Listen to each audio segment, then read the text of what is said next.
Good morning.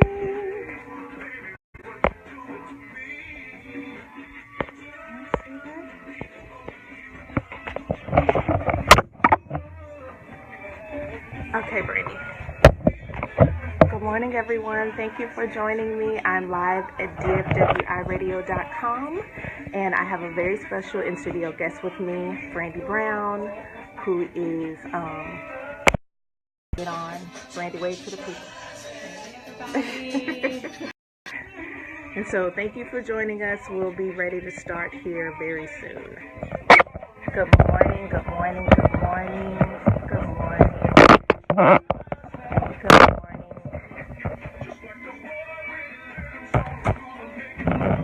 And Brandi, you can either sit there, we could be right across from each other. Hi, Janice. Good morning, Lucy.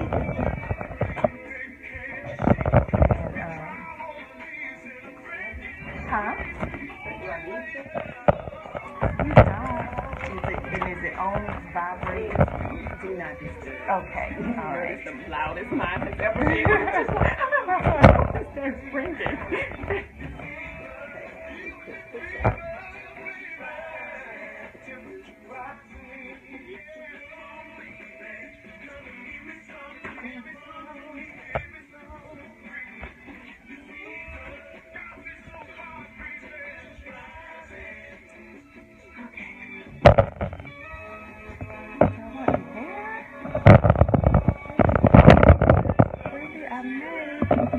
Janice, what y'all doing?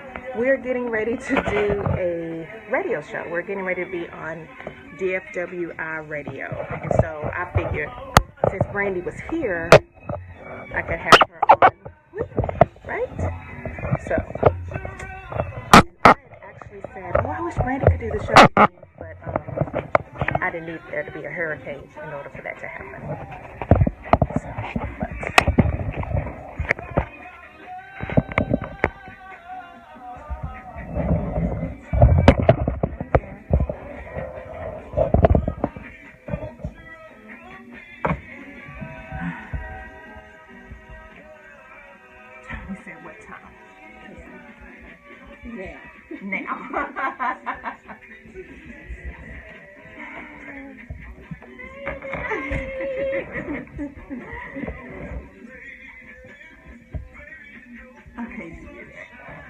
you can't see that far? Oh, you do that. 2 minutes. Okay. How to be on? If you want to be live, for your audience, if I tag height, yeah, I'll put it on our page. It's okay, Facebook. You should. Have you done a live Facebook? One of my interns did. You could go live. What? But then I have to hold this like that. Yeah, you have to hold it up because yeah. I'll put the link onto your page. Okay. And let me see. Okay, Tony. Hey, Tony. Tony said, "Can you go live on the hype page, Brandi?" She doesn't have a stand, so she's not sure how she's going to. Hey, Miss Carolyn. Hey, Miss Carolyn. You'll work. She says she's gonna work it out. She's gonna work it out. Okay, we're starting here very soon, y'all. Thank y'all for joining. Good morning. A stand? You fancy. Tony.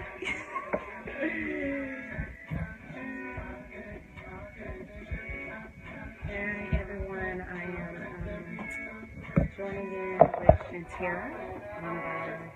I think she's at the I think she's on Tony. Hey, Mama Margie.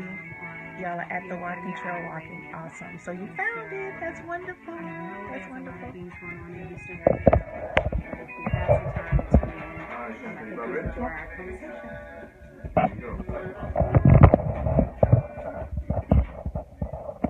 Good morning, DFWiRadio.com. This is Shantara McBride founder of Marvelous University, where we offer life coaching and success planning for young people, specializing in leadership development for girls and young women.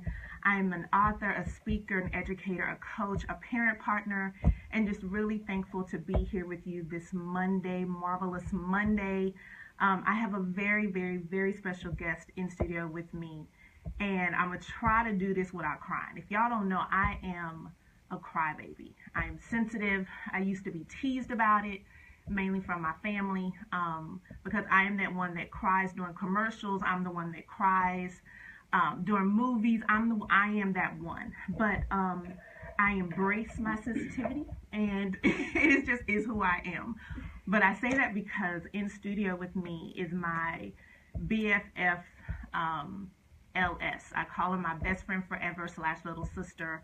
I met her years ago, and I like 1990 something, 5, 3, 6. Okay, 5. Yeah. So I met her and her twin sister the summer before they started their freshman year at SMU, and I am just, you know how you meet people and you're thankful that you know them and you have no idea of what the relationship is going to be. That is the relationship I have with Brandi Brown, and she is here in Dallas because of Hurricane Harvey. And it's funny because I actually said out loud to no one but to Jesus that I would love for Brandi to do a radio show with me. I would love for her to, to be in studio with me and all that. And I definitely wasn't going to ask her to interrupt her life and come to Dallas and sit in studio with me. And I just said it out loud. I said it out loud. And she always talks about how I have a direct line to Jesus. But I didn't mean for there to be a hurricane in order for you to be here. So in studio with me is Brandi Brown, who is the founder of High Freedom School, who is the mother to my goddaughters, who is truly the little sister I've always wanted, and she's here with me. So Brandi, good morning. GOOTMORNING. Good morning. Good morning. Good morning. Good morning. How are you? So I have been trained to say through the work that we do that I am fantastic, terrific, great all day long. I have been trained to say that for many different reasons. And today I am convincing myself that I am fantastic, terrific, great. But I say that I'm convincing myself because even though I'm great, even though things seem to be well within my immediate circle, my heart hurts. I recognize that we are affected by Hurricane Harvey in ways that we have no idea what's to come. And so as I look at the news, as I look at social media, as I check in with my wonderful husband who decided to send his family away because Bert Brown, who is my little brother, but he is a gift because he is such a covering. And so I am thankful that he was like, y'all leave, I'm gonna hold down the fort. And y'all left Friday. We did. We left Friday morning, laughing all the way here because we thought clearly we are the only ones from Houston evacuating because there was no track. It was like almost eerie. I've never been to Dallas where we just did not encounter any track. It just seemed weird. And I kind of jokingly said that this is a evacuation. Right. And it felt that way. It felt that way Friday and then Saturday and then Sunday when reality hit that, wait a minute, even when we go home, what we've known to be home won't be the same. And it was that sense of, I can't get back home Like, right. Because we've been talking about how long. Because you were gonna be here for the weekend. I watched yesterday. Yeah. We currently out of clothes. Yeah. So because again, I packed for Friday because it was perfect time, and I just thought perfect time. The hurricane hit, sometime Friday, Saturday, give us some time, everything settled. Then Sunday morning. Yeah, then Sunday morning, back to Houston. We're back to Houston, Yes. ready to start the week. Yes. And so just to know that that we're here, that God is still in control. Absolutely. I know that. But I also know that He's called us to do something, and He did not send us to Dallas to be in a state to have a fresh mind, to have the peace of mind. I mean, to be able to be with family and friends. I've used this opportunity to check in with people in Dallas, visit, really get a chance to just really take a moment just to value the friendships and the connections that we have through family. And so I'm grateful, but I also am standing boldly to say that I'm ready to stand in the gap wherever we're needed. Yeah. And to know that we've been a blessing to not have any flood damage immediately, but also know that we were blessed because we have to be a blessing to others. So I'm ready. I'm ready. We were talking a little bit in the car just about just different people that we're going to connect with, who we are just trust, and they have resources. And we're going to call them up and just meet with them and make sure, because I think one of the things that I struggle with is how people put out information without having all the information. And so we want to make sure that we don't do that to folks. So we're going to make sure we have all the correct information, and then put something together and see what we can do to try and help people, because I can only it's like I can't stop watching CNN, and I can't stop watching MSNBC, and your mom is watching, and so, and they'll say a street or say a neighborhood, and then you say, oh, that's right over there by such as and so it's like you don't want to turn away, and so we want to make sure that we are going to be able to provide real information to people, whether it's when to file, how long you have to file insurance claims, what does disaster relief actually look like, if you call the American Red Cross, what are the things they can actually help you with, things like that. So people, because it's already a high anxiety time, so giving false information is not, don't nobody have time for that. No. So we're not going to do that. Yeah. And I've struggled with, I always say that God is good. I really believe that He orders our steps in ways that we never even think about. I got a chance to work with folks through Hurricane Katrina. Had no experience on disaster relief and what that looks like. And this morning I woke up saying we have some lessons learned. Yeah. And so how do we reach out to those folks who have gone through this before to say, hey, what is it? We can immediately say this family lost everything and just start pouring stuff. And I never will forget that as we think about material things, we also have to think that lifestyle changes have completely been made. Yep. And so a family did tell me that, Houston opened their arms to us when we came here through Hurricane Katrina. But nobody ever thought about how differently it was for us. Yeah. And so really thinking through, what does that look like? Yeah. We think about families who came from New Orleans during that time. I never knew that Houston didn't have sidewalks. It just didn't dawn on me. Think about it. Because we try. Exactly. We try where we go.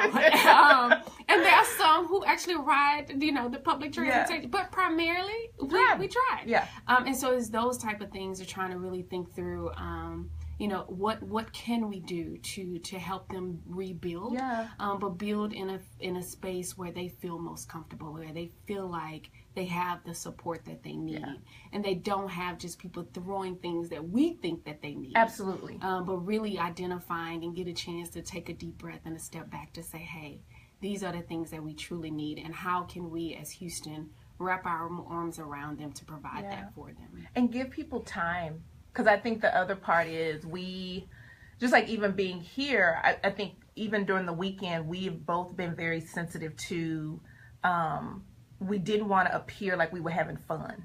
I know. And so we have been very Like we didn't want to post pictures. We did the Friday because we wanted to post. And they were going to be gone by Sunday. Like that was our mindset. We'll be done. And so we were just aware of that, and just aware of just wanting to be sensitive, and then also wanting to make sure that even as we're thinking about how to help, that we also keep in mind of giving people time to think about what they need and think about what they want, and if no one is on our schedule. And so I think that is something that's going to be very important during this time, because I think as people are going to want to help, and then we give people a certain time to grieve. Like it's been a week, it's been 2 weeks, so you and I'm being totally, because that was my that was my thought process. Like, it's been this long, so I should be fine. And no, that ain't it. And so also during this time, just giving people time to express what they need, what they want, to express how it feels, not rushing anybody to be at a certain place of healing or wholeness before they're ready. I think it's very, very important, because it's still raining. Absolutely. It's still raining. Yeah. And it is. I have heard more people say it never floods on my street. It never floods over here. And so just to really process that never, because this one time it did, and just to process that I've never had to be rescued, but this time I did. And then been able to process that. But when I tell you, when I called out and they answered, and be able to process that. I think sometimes we often feel like we're on an island of our own. And I think I've had time to just even process, yes, things are physically okay in our space. But oftentimes when emergency and situations happen like this, it just brings up all the other stuff that you have going on in your life. So whatever challenges you had prior to this, it almost appears that it's heightened when things are not the way that it's supposed to be physically. And so just really acknowledging that, yes, there are some people who may not, houses may not have been damaged, their street may be dry, but there are situations that are way beyond their control, and situations that happen way before this weekend. Harvey, Yes, and so really acknowledging that process has to be really thought of as well. Things that you don't think about often. You think about, there are people who have to go and get dialysis every week. There are people who have to do certain things every week. There's life that's still going on. And so how do you showing up that and life? arriving? Yes. How do you address that life during a time like this? So really being prayerful, really wanting to be sensitive, and also really wanting to be the voice and be the hands and the ears and the eyes of how do we be the community that we need to be. Last night your mom was like, I wish I was there so I can help volunteer. And I get that that wanting to be there. It's kind of this, it's a weird, I don't know if guilt is the right word, but it's this, I kind of wish I was there so I can help, so I can be, and because your family's like mine, we're very, very close, very, large family, and it's that thing of, well, at least we're all together. And I think part of it is also, while you're watching, wanting to be there to help. Listen. We knows it. Oh, that's what it is? We want to see everything that is going on. Like, we don't want to really miss. Like, the hard part is, we see it on TV, but believe that there have been several of us that's been driving that we know we should not. And so I know but that's why we gotta see for ourselves. Yes. Because they may not have accurately said it the way that we would have interpreted. So I know that my uncle has been in his truck. I know that my cousins have been where they need. They use some wisdom. They use some wisdom and turned around. But the truth of the matter is, we want to see. Let me see. We want to see and report the way we need it reported. That's the way we were trained. So my grandmother, Roro, bless her, she looked out the window during the storm because she needed to see for her. So the reporters couldn't get what she was gonna get on her street. So being there, I think being there, it gives you a sense of being a part. Yes. But it also gives you're living in it. And so the blessing that we have right now is that, yes, we know that it's going on, but as I mentioned, we're able to really step back and say, okay, these are the needs that we see, and then how do we address those from where we are? Because we get a chance to come back into the city with a different sense of acknowledgement, a different sense of respect of what has gone on. And so I'm trying to use this time to rest because I realize, when we get back, there's a lot of work that needs to be done. Yeah. Well, I will say, and I am thankful that you are here. I am thankful that you called and didn't try to, and I don't know if you ever were going to be prideful anyway, but I'm just glad that you called and said, what you doing? And that's when you said, what you doing this weekend? I was like, what? And I was getting ready to answer, and then I was like, why? And then you're like, we may be coming up there. And I was like, oh yeah, girl, okay, fine. You know, so I am so glad that that we are sisters, where you know that, you know, I'm gonna just call and we go. And y'all, I have a 1 bedroom, but guess what? And a hat. And in my office, yeah. But that's the girls' room. Yeah, so in my room, and I am happy because my goddaughters are here, and they are 8 and 4. She's not even 8 yet. But she'll be 8 like next week. Yeah, next week. Yeah, we have a party. We have, yes, okay. So the fact that they are here, your mom is here, and I'm thankful. So and you know, whatever we need to do, we just gonna do it, and we're gonna partner and make it happen. So I would love for you to tell the people about HYPE and what is HYPE Freedom School, and then I'll ask you some more questions after that. Okay. So what is HYPE? So HYPE Freedom School is a nonprofit organization that provides, I would like to get the textbook version of that is, we provide out-of-school time enrichment to families and children who need it the most, but often can afford it the least. We provide that primarily during the summer. So we expose our young people, K through 8th graders, to literature and to an experience where they're able to see themselves in the literature and activities that we actually do. And so it's no secret that many of our children that are growing up in the school system actually read about things that they cannot relate to at all. What do you mean? And so what I mean about that is my children, I'll use them for an example, oftentimes bring books home where they see another little girl that's African American, where they can actually see someone that looked like them. They may be able to relate to them, whereas I could not when I was growing up. When I was growing up, I read about Jane, and she had a dog, and then she had a mommy and a daddy, and she had a house. I bet the dog was named Spot. Yeah, he was. But exactly. But the book came out too. And so that was not my life. And so really what we do is we partner with a national organization, which is Children's Defense Fund. Children's Defense Fund has the model, they have the curriculum, they have the training, and the official title is Children's Defense Fund Freedom Schools.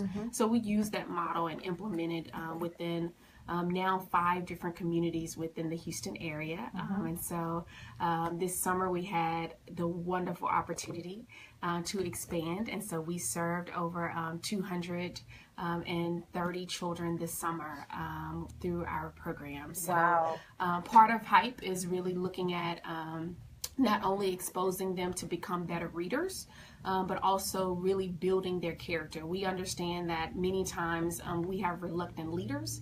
We also have young people who really have a low self-esteem. And so giving them a chance to build their character so they realize they can accomplish anything.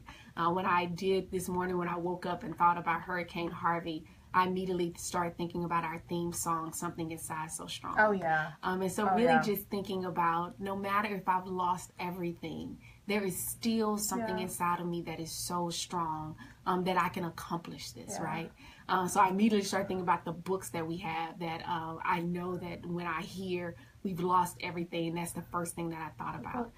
One of the things that we do is not only do they work through a curriculum during the summer, And we do that primarily in the mornings. At the end of each week, we provide a book for that child to take home with them. So they're building a library. To either start their home library or build their home library. And so when I think about the books that are at my house right now, I'm just like, we could run a whole like school with all of these books, but it's building.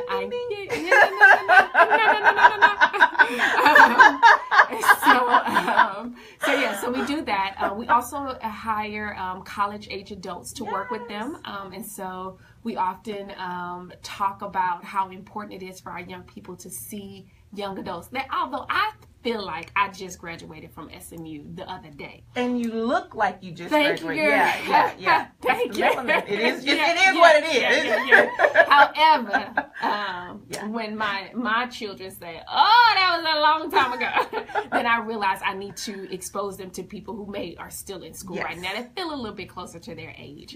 And so we do hire college students to work with them, and part of that is so our young people can see that there is a community of believers that believe in them so they can believe in themselves. And so I say that's the textbook version, but I think the bigger piece of who Hype Freedom School is, we are Hype. Like that's who we are all of the time. That is who we are for our families. And that is the constant. That is the group of people that will always be there. That is the summer where I may not know where my children are going to go, but I do know this, that they will be at Hype this summer. And then we are also that organization that says, I'm going through some things right now. I need to connect my children to mental health services. Or I need to make sure that my child has X, Y, and Z, and we're able to provide that all year long without providing that as a fee to our families. So it's not just a summer program where you passing out books. It is not. It is not. It is not the, I'd say it is not the traditional summer camp. You will very seldom hear me even call it a camp, because I think oftentimes when you hear the word camp, you think about this is a one-stop. You come in, you run this program for a day or two or a week, and then we don't see them, and then they may come back. And no, we actually build on each day, and we build on each year. So we say that we provide those services during the summer, Monday through Friday for 6 weeks. And we provide those direct services because our main goal is to eliminate summer learning loss. And the only time we're able to eliminate that summer learning loss is during the summer.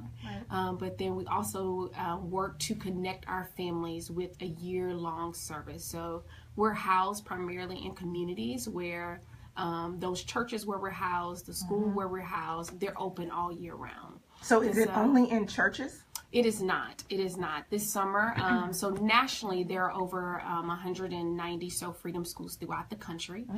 We happen to have 5 of those in Houston. There's actually some. They happen to have 5. Yeah. Can we just pause for one? Because she's going to slide through that real quick. You happen to have, you had 5 this summer? We had 5 this summer. We did. Which was really a blessing. Because those of you know, we have been doing freedom schools now. This is our 18th summer. Listen. 18th summer. This is our 18th summer. I did, so it's funny we're here. I started Freedom School in the Dallas area at a student at SMU. So I have to give a shout out to my executive. We went to SMU together. Yes. So to my executive director for our Freedom School is actually here in the Dallas-Fort Worth area. But Wendy Hodges-Kent, shout out to her. Who kind of helped me kind of really see the bigger picture of Freedom School. Well, yes, it was a summer program, but what it did for me as a college student, it kept me in school. And so Freedom School was really that ticket for me to say that, hey, I can do this. Like, I know I don't relate to anything or anyone at SMU. But when I showed up in Oak Cliff, I was like, oh, this is home. This like, is why. This is where I'm supposed to be. Yes. And so I did Freedom School in Dallas at Denley Drive, United Methodist Church, I think it was. So that was a little while ago. But did it there for 2 summers. And that was when I had the the wake-up call that if I could pour this much into a community that hadn't poured anything into me, that surely I could go home and do the same thing for I know the community that poured into me. And so that was the start. In 1997 was when I was introduced to Freedom School. Yeah, because that summer you lived with me. Was that the summer you lived with me and Kim? In 97? Yeah, that was that summer. I was homeless. I was like, I'm doing this summer job, y'all. Anybody? You were not homeless. I was. And then you're like, you can stay with us. I was like, okay. Where am I staying? On the couch. Listen, I can do the couch. exactly. Okay. So I did that then. So there are freedom schools that are housed in different entities. So some of them are in churches. There's some that are housed in schools. There's some that are even housed in juvenile detention settings. And so what I often, what's been said through Freedom School is that if you work the model works. And so what I love about the model so much is that if you are looking for something that is just for children, where children can be children, whether you have made some bad choices in your life, whether you think you the big bad, I'm gonna do it. I'm running everything. When we start off with "It's Monday and Harambe and Freedom," and then you're like, "Oh, I could be a kid here. I could just have fun." And in that, while we're having so much fun, we're able to expose them to books where they're reading. And we've had some great results we're not teaching the mechanics of reading. We are not, so, when parents call like, he can't, well, don't worry about it. We are going to work with him where he just get excited about reading. And if we can get them excited about reading, excited about learning, what we found is they will want to pick up those books. And that what we also found just by testing our young people, even by them participating in 6 weeks, they've had an 11-month increase of reading achievement just by doing 6 weeks. So that, and hey, it is what it is. It's not something that we say we just gonna make sure your children will read, but we can say that by them participating, they become better readers. And I think if they getting a book where you looking at somebody that looks like you or talks about something that is going on in your life. We just had somebody, Miss Carolyn said, my grandson learned about Alzheimer's reading a book that he received from Hype. His great-grandfather had Alzheimer's, so that really helped. Right? And so when you were doing that kind of work, when you were pouring in and you were giving them something that's not just about seeing Spot run, but you were dealing with like real life stuff, and you also have characters that look like them and are going through some stuff that they may be going through, that makes someone want to pick up a book and read. Absolutely. And I would even say that even having people, part of one of our other ways of really building better readers is exposing them to community leaders that come in. So Shantara served as a Read Aloud guest the first time, I think. It was my first, so the first for many this summer. And so really having them to see professional people, even see just the community folks that come in, we're able to say, no matter if you are a bus driver or... We used to say this, so it would just come out. The President of the United States, reading is important. And so really, we got to call that. It is still important. It's really important that reading. It is very important. And so really giving them a chance to see that. And I always say there are topics that we have testimony after testimony after testimony. I mean, I have my own. I say all the time, it was through Freedom School that I was able to explain to my son what illness his mom really did have. And so we have our own family stuff that we have to deal with, right? And so raising children and what that looked like. And even understanding that families are made up differently, and even understanding when there's a crisis. I know that we'll have a book this summer that'll be able to address Hurricane Harvey and how that affect our families and what that looked like and what can we do to make a difference. And so part of the other piece of Hype Freedom School is that we start helping our young people understand, no matter how young they are, how old they are, that they have a place where if you start with making a difference with yourself first, that'll build on each area of your life. Self-worth and ability to contribute. That's what youth need. Yes. And so if we can, and we can talk about this, like what are some things that that will help young people who are even going through, what are ways that they can feel like they can contribute. Absolutely. And so they're not just sitting on the sidelines watching, but they become the relief and helping. Yes. And so it's funny you said that. So your goddaughter. So I have one goddaughter Shantira's goddaughter. One child that I know is my child. The other one I definitely will say is Shantira. I just carried her for Shantira. She has, I guess when your godmother is a life coach, you say things like, I told my 4-year-old, hey, I don't know if I'm getting in the water. The pool, the kids love it. I like sitting by the pool. Yeah, and you can swim. So I can swim, yeah, but I just, just the whole wet and getting in, and I don't know. So I tell her, I just don't think I'm going to get in. It's going to be really cold. Right. And she says, Mommy, just be brave. You could do it. You could do it. You could do it, Mommy. And I thought, when your godmother is a life coach, these are the terminologies that you use. Just be brave. So she's the sweetest. So I was looking at them this morning and hugging on them, fighting back the tears, and just really understanding that as a family, we're going to have to contribute. And not almost, but I realized I wasn't going to have time to really talk it through because, of course, the 7-year-old who is truly, I know, is all me. Yes. We have had to guide her eyes away from the TV. Yes. She is soaking it in. She has stayed up every night, yeah. And just every moment of the day, kind of trying to tune in. Don't really understand what's going on, but know it's something major. And so really thinking about what role would they play in helping. And so I already know there's some boxes. Bert's been trying to get me to get rid of a whole bunch of stuff in our new home. So I now can find a place for them. Listen, won't do it. There's nice things. So identifying some of the clothes that I know we don't wear. Identifying the books that that we've read and read. And it's important for it to be in the hands of somebody else. Yeah. And so those are the things when I think about how young people can really get involved. Those are the things that our young people love to do. This summer, our National Day of Social Action was End Child Hunger. Yeah.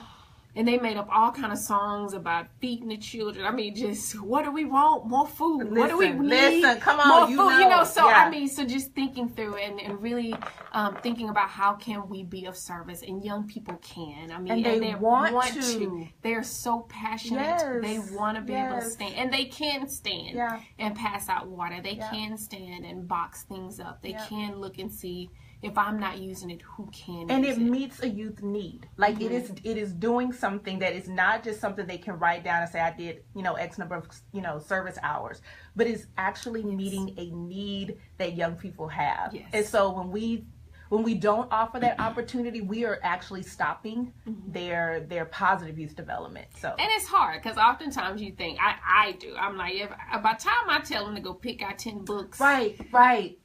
It's much quicker if we just they're gonna pull out 50 books. Yes. And then that means we still got 40 more books to put up. Yeah. And so it's hard as adults, I know, to be able to say, hey, go do this. But it is a need. It is a need that we have to allow them to do and address. So and be patient with that. So definitely I would say one of the things is looking to see who needs something. So as a family, we've already talked about how do we bring in another family that we know have already lost everything. And so we've already started talking about, can this be our family that we can adopt? And so as we think about how people can help, and some of the things that we even do through HYPE is just looking and saying, okay, what are our what are our needs, and how can we as a community pull together to address those needs? And so we get a wonderful opportunity to do that now, and not to say that this is what we've done, but we're able to say that we've been a blessing to somebody else. Do y'all understand why this is my BFFLS? Do you understand why I love her so much, and why I am so thankful that that the Lord really gave me a little sister that I'd happened to meet when she was 18. That's just how it happened. And I'm so proud of you. And I don't know if I tell you that enough, but I am so proud of you. I've watched you grow up, and it is truly it is a blessing. I'm so proud of you. Thank you. I'm so proud of you. So yes, you're my, BFFLS, and you're also my purpose partner. Like, I remember when I was, I hired a business coach and I was trying to figure out what Marvelous University was going to look like and be it. I remember asking you, and I think I had a speech prepared where I was like, I want you to be my purpose partner, and because this thing that is deposited in me seems so big, and often think like, what I remember when the 2020 vision that I'm supposed to reach 20,000 girls by the year 2020, and I'm like, well, yeah, but I remember thinking, but having a purpose partner, somebody who is committed with me to the purpose that is within me, is so important. And I think for people out there who, you think of a business partner, you think of people that, going to help you grow your business. But when your business is more than something that is lucrative or something that's based on finances, when it's about your purpose, and that's what Marvelous University is for me, it's not just, it's bigger than me. Yeah. And so having someone that I can confidently say, this is my purpose partner, this is someone who I can talk to, who believes in the vision oftentimes more than me, because I will pull back on stuff and be like, I don't think that's going to be, and you, yeah, it makes sense. Like, can we pause for a second and just, we can do it. No, I'm like, listen, Brand, we don't have to, yeah, makes sense. Yeah, I'm like, okay, all right. So it is truly, truly a gift. Like, you get it. Yes. You get it. Yes. And I think I spend so much time wondering if people get it. Yes. But to have someone who gets it with me, so I don't feel completely crazy when I call you and say, yeah, so the Lord said I'm supposed to reach 20,000 girls by the year 2020. And you're like, oh, okay, yeah, probably going to be more than that. Do you understand what year it is right now? And you just, you believe with me. So, y'all, so last year I had this idea to do a girl summit, and it's called the Marvelous Girl Summit. And last year was the first one. Brandi, it was the first one. That's what she tell us, y'all. So if you the Marvelous Girls Summit, and so there are some of your folks, in your network that have on their own businesses, do events, have things all the time. For your first event where you roll out, like this is your first one. Yeah. Things completely. There's a moment where things completely fall apart. If you attended the Marvelous Girls Summit last year, you probably would agree with me that clearly Shantara has done this before, and she had already practiced. So when she announced it to everybody else, because she did it with a secret audience before, by the time she announced it to us, it was like it just went. Because we were planning, and I'm thinking, I don't know how this gonna work, but she said this is what we gonna do. So okay, I had a clear vision. She had a clear, for real clear vision, and so it literally went all the way smooth with no kinks, just really just it's it. So that's covering. So for me, this, y'all, so you just kind of know the inside for us. So when you hear me say, she's like, do I say second annual? Don't lie to the people. Go ahead and tell the people that it's the annual Marvelous Girls Summit, because clearly we missed a year that you didn't tell us about. But no, so it was so fabulous. It was so wonderful. It was just clear. I had a very clear vision. Mm-hmm. And Brandi came in, and we did a lot of the work over the phone. And then you came, and then Zakia came from Atlanta, and then Angie showed up at my door, and y'all from Chicago, and I just stood at the door bawling. But y'all came in and we had a summit. We had a girl summit. Mm-hmm. So we're doing that again. We are. In October. Yes. October 28th. Yes. And so registration will open September 1st. Some work to do, yes. September 1st. Mm-hmm. September 1st. So you're coming back, of course, for the annual Marvelous Girls Summit. Yes. Awesome. Yes. Awesome. And Brandi brought a group of people from Houston, y'all, to the summit. Thank you. Yes. So I think what I love about both of our work is that I always say that my dream has become my family's worst nightmare, and so I never really talk about hype. without acknowledging my family, and really acknowledging that when they saw that I had the passion to make a difference, that each one of them found an area where they could offer to be able to build a community. And so what I will say is the same thing when I look at Marvelous Girls and Summit, and I look at Marvelous University. We do this work, we do it because we know that there are many, many folks that need the work. But we also know that there are some young people right in our circle, and as we talk about through Hype, that our themes are I can make a difference in starting with myself. That when Marvelous Girls Summit came up, I was like, all right, y'all, we got a whole bunch of Marvelous Girls in our family. Here's the registration link. Let's do it. And just really, really, really, I'm appreciative and grateful for our family members who get it and understand that, yes, as we all pour into so many other young people, we work really hard to make sure that we pour into our own. And so we can then pour into others. And so my family, yes, I remember I guess the Thursday before the summit, and we were at Meemaw's, and I gave my family a task, and we were putting stuff together, and when I think about it now, and just how they were so excited to help. And from Carrington, who was 6 years old at the time, who just what can we do? And it gave them something to do. And I don't know if you ever went through this, but I don't know if my family quite really what I do or what it is. And so to be able to help even put the gift bags together, and then my cousins showed up Saturday morning.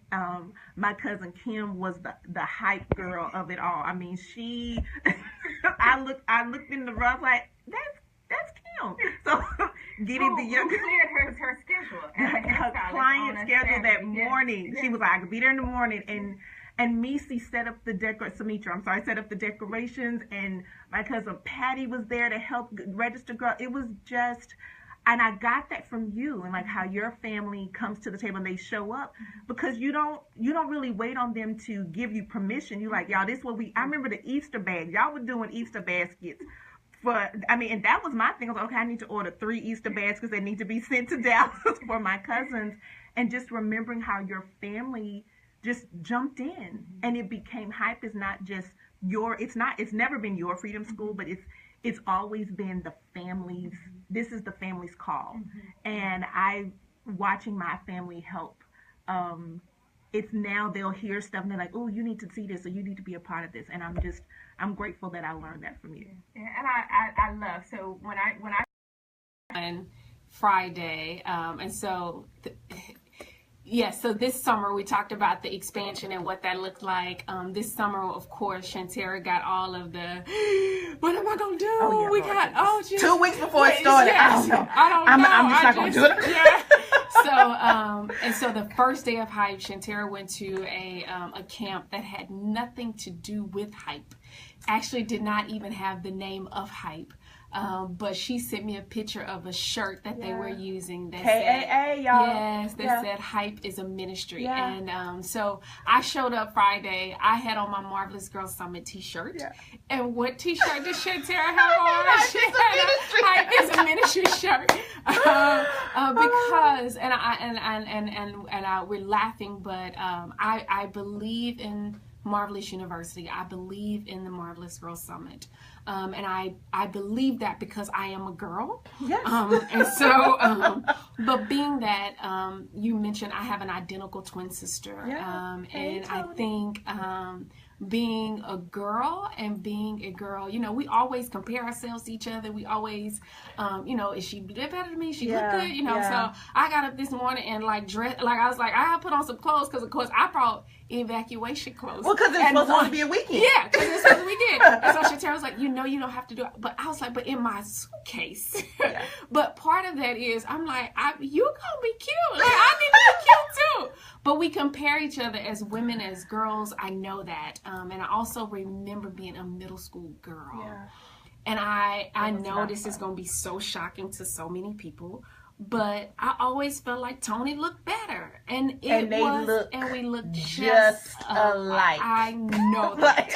But in middle school, when you hear, oh, Brandi is fatter than Tony, I can tell them apart. Oh, Brandi's teeth are crooked as a Tony. You hear that. And so those of you that see twins, this is just a twin moment. Don't compare the babies like that. Because people try to look for something to tell y'all apart instead of looking at you to tell you apart. And if you know, it's going to be one that's got a little slimmer face. It's going to be one that's got teeth that may be a little I know. For me, it was your hairstyles. Yeah, no. But you met us when our hairstyles, you know. Yeah, one had braids and one didn't. That was my thing. But as children, they were always exactly alike.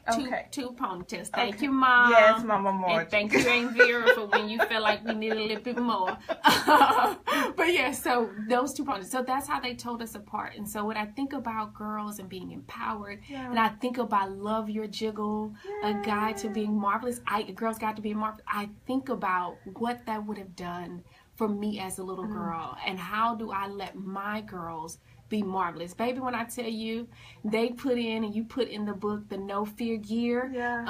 Bailey wears her No Fear gear all the time. I can't wait to post it. I'm waiting on the right moment. That No Fear gear, yes. And what are does that stripes. mean for people? That is that 7-year-old who wakes up in the morning and decides, this is what I'm going to wear. Regardless of if that print actually matches or the colors. Now, my mama said all 2 solid colors matching. That's what she told us when she tried to give us a purple shorts and a turquoise shirt. And I was like, it didn't tell me. It's solid. Yeah, in middle school, I did not all solid colors match. But yeah, so Bailey's No Fear gear, it is all of those prints plus some. And so in that, looking at Marvelous Girls Summit and what I knew it would do for middle school girls, and it does just that. So I will say that if you have a middle school girl, if you know of a middle school girl, if you just actually pass by the mall and saw and them, you see some, don't run from them. Yeah, don't run from them. You find their parents, their advocate, their adult in their life, and tell them that they need to register for the Marvelous Girls Summit, because those little giddy girls, we had 50 giddy girls last year, and we had some who started like this Saturday morning early. I don't want to be here. And so that really looking at how they ended by the end of the day, and really saying that I am marvelous, and thanking you, Chantel, for giving me a chance to introduce them to some hype cheers, to introduce them to because you know I'm not the hype person. I don't know that. No, I'm not. I'm not. I tell people all the time, Bailey, I'm not a fun adult. I'm not a fun adult. And so that's why you partner with people who can come in and do that stuff. Yes.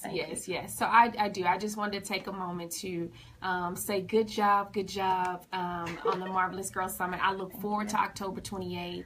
I really will tell my Houston families I'll be here, and so we'll find a hotel. We'll find some things for you to get here too.